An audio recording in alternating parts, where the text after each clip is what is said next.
کہتے ہیں کہ کسی جگہ پر بادشاہ نے 3 بے گناہ افراد کو سزائے موت دی۔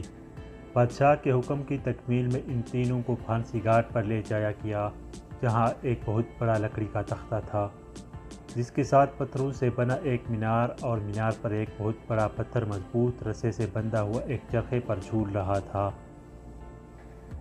رسے کو ایک طرف سے کھینچ کر جب چھوڑا جاتا تو دوسری طرف بندھا ہوا پتھر زور سے نیچے گرتا اور نیچے آنے والی کسی بھی چیز کو کچل کر رکھ دیتا تھا۔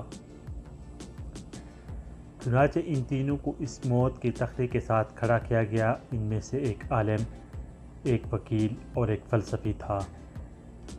سب سے پہلے عالم کو اس تختہ پر عین پتھر گرنے کے مقام پر لٹایا گیا اور اس کی آخری خواہش پوچھی گئی تو عالم کہنے لگا، میرا خدا پر پختہ یقین ہے، وہی موت دے گا اور زندگی بخشے گا، بس اس کے سوا کچھ نہیں کہنا۔ اس کے بعد رسے کو جیسے ہی کھولا تو پتھر پوری قوت سے نیچے آیا اور عالم کو سر کے اوپر آ کر رک گیا۔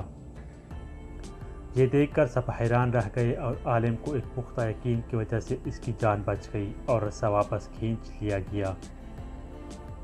اس کے بعد وکیل کی باری تھی۔ اس کو بھی تختہ دار پر لٹا کر جب آخری خواہش پوچھی گئی تو وہ کہنے لگا، میں حق اور سچ کا وکیل ہوں اور جیت ہمیشہ انصاف کی ہوتی ہے، یہاں بھی انصاف ہوگا۔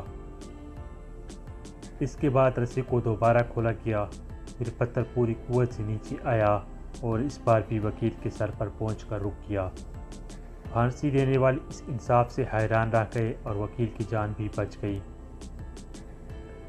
اس کے بعد فلسفی کی باری تھی۔ اسے جب تختے پر لٹا کر آخری خواہش پوچھا گیا تو وہ کہنے لگا، عالم کو تو نہ ہی خدا نے بچایا اور نہ ہی وکیل کو اس کے انصاف نے۔ دراصل میں نے غور سے دیکھا کہ رسے پر ایک جگہ گانٹھ ہے جو چرخی کے اوپر گھومنے میں رکاوٹ کی وجہ بنتی ہے، جس سے رسا پورا کھلتا نہیں اور پتھر پورا نیچے نہیں گرتا۔ فلسفے کی بات سن کر سب نے رسے کو بغور دیکھا تو وہاں واقعی گانٹھ تھی۔